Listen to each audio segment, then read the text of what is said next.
تو جناب مولانا فضل الرحمان صاحب جو ہیں وہ لندن پہنچ گئے، حکومت ہو، حزب اختلاف ہو، سب ان کی تعریف تو کر رہے ہیں، لیکن کہیں نہ کہیں یہ خیال بھی موجود ہے کہ جی نون لیگ اور پاکستان پیپلز پارٹی نے مولانا کو متنازع ترامیم کرانے کے لیے استعمال کر لیا۔ کیا واقعی ایسا ہے؟ مولانا کی پی ٹی آئی سے قربتیں بڑھی ہیں، کیا یہ حکومت کے لیے پریشانی کا سبب بن سکتے ہیں؟ پوچھتے ہیں حافظ حمداللہ صاحب سے، سینئر رہنما ہیں جمعیت علماء اسلام کے۔ بہت شکریہ حمداللہ صاحب اپنا قیمتی وقت دینے کا۔ یہ بتائیے کہ حکومت نے، اندازہ یہ ہوتا ہے کہ جی انہوں نے جو سینئر موسٹ جج تھا اسے چیف جسٹس نہیں بنایا، آئینی بینچ کا سربراہ بھی نہیں بنایا۔ جب آپ لوگ، آپ کی جماعت حکومت سے نیگوشیٹ کر رہی تھی، گفتگو کر رہی تھی، تو آپ لوگوں نے کوئی اصول طے کیا تھا کہ جی ججز کے انتخاب کا طریقہ کار کیا ہوگا؟ کوئی آپ لوگوں کو یقین دہانی کرائی گئی تھی؟ کوئی حکومت کی طرف سے وعدہ ہوا تھا جناب؟ بسم اللہ الرحمن الرحیم، بہت شکریہ۔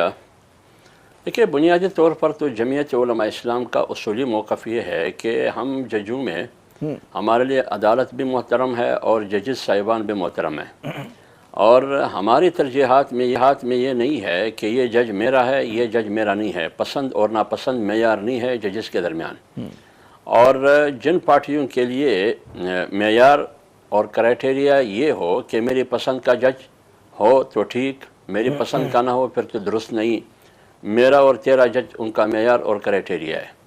لہٰذا جمعیت علماء اسلام اپنی اصولوں کے مطابق اس پر یہ فرق نہیں پڑتا تھا کہ چیف جسٹس کون بن رہا ہے کون نہیں بن رہا ہے، لیکن اصولی موقف جمعیت علماء اسلام کی یہ تھی کہ ماضی میں جو سینیرٹی کی بنیاد پر چیف جسٹس بنتا جا رہا تھا، اس کو بنایا جا رہا تھا، اس بار اگر فرض کرے 26ویں آئینی ترمیم کے ذریعے 3 ججز کی جو سینئر ججز ہے اس کا پینل بنایا جاتا ہے، تو پھر وہ اگلے مرحلے کے لیے کرے۔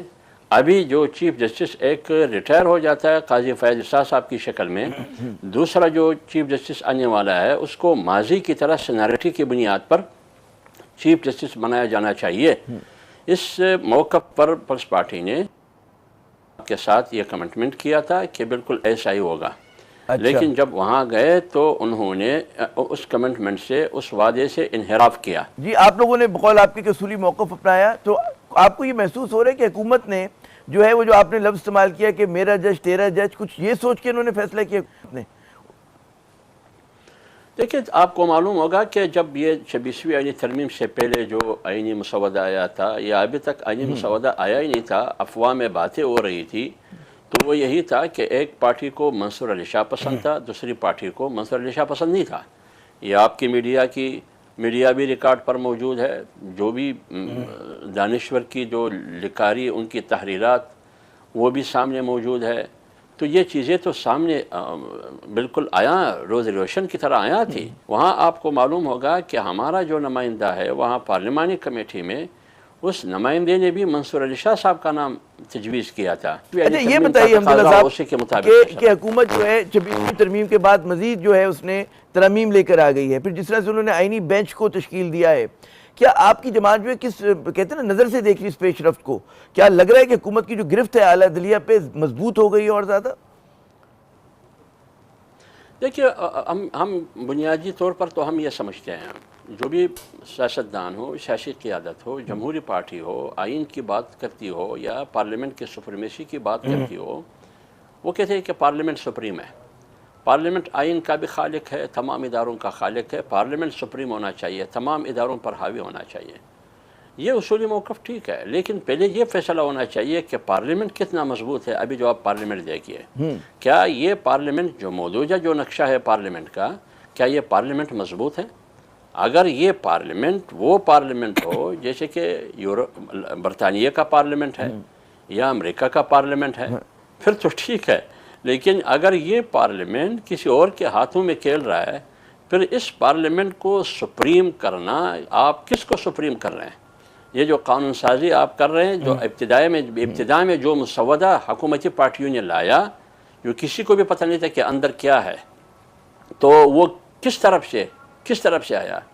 تو اس لیے ہم یہ سمجھتے ہیں، ہم تو چاہتے ہیں یہ تھے کہ ہماری چاہت یہ تھی کہ حکومت نے کہا کہ ہمارے نمبرز پورے ہیں، لیکن ہم نے جو کوشش کی وہ یہ کہ 73 کی آئین کی چہرے کو مسخ کیا جا رہا ہے، بگاڑا جا رہا ہے۔ لہٰذا اگر میں 73 کے آئین کو بچا سکتا ہوں کافی حد تک، تو میں بچانے کی کوشش کروں گا۔ مولانا نے کیا، تمام پارٹیوں کو مولانا نے آن بورڈ بھی لیا، بشمول پی ٹی آئی کی۔ تو لہٰذا جو چیزیں زیادہ منفی تھی ان چیزوں کا راستہ اور ان کرداروں کا راستہ تو ہم نے روک لیا. یہ تو ہم نے ایک 73 کے آئین کو ایک گناہ ہم نے محفوظ رکھا تاکہ اس کا چہرہ مسخ نہ ہو. مگر الحمدللہ صاحب بہت سارے ہیں کہ جی آئین کا چہرہ تو پھر بھی مسخ ہو گیا. جو آپ کہہ رہے ہیں کہ جی بڑی جماعتوں نے مطلب ہے کہ ان کا کسی اور کا مشن پورا کری، لیکن اجازت تو یہ بڑی جماعتیں ہی دے رہی ہیں نا کہ جو اگر کسی کے ہاتھ میں کھیل رہی ہیں تو بچے تو ہیں نہیں، اگر کھیل رہے ہیں تو کچھ سوچ سمجھ کے ہی کھیل رہے ہیں، تو مسخ تو کر دیا بقول جو اصل جی. بات یہ ہے، آپ کی بات سے بات یہ ہے کہ یہاں اصول کی جنگ نہیں ہے. خاص کر وہ پارٹیاں جو اس وقت اقتدار میں ہیں وہ اقتدار کی جنگ لڑ رہے ہیں کہ میری کرسی مضبوط ہو. ایک پارٹی کی کوشش یہ ہے کہ میری کرسی مضبوط ہو، دوسری پارٹی کی کوشش یہ ہے جو ان کی سپورٹر ہے کہ آنے والا کل میرا ہو، اس لیے میں زیادہ وفاداری دکھاؤں گا اور میری کرسی کی مضبوطی صاحب کی کرسی کی مضبوطی میں ہے، میری کرسی کی بقا بڑے صاحب کی کرسی کی بقا میں ہے.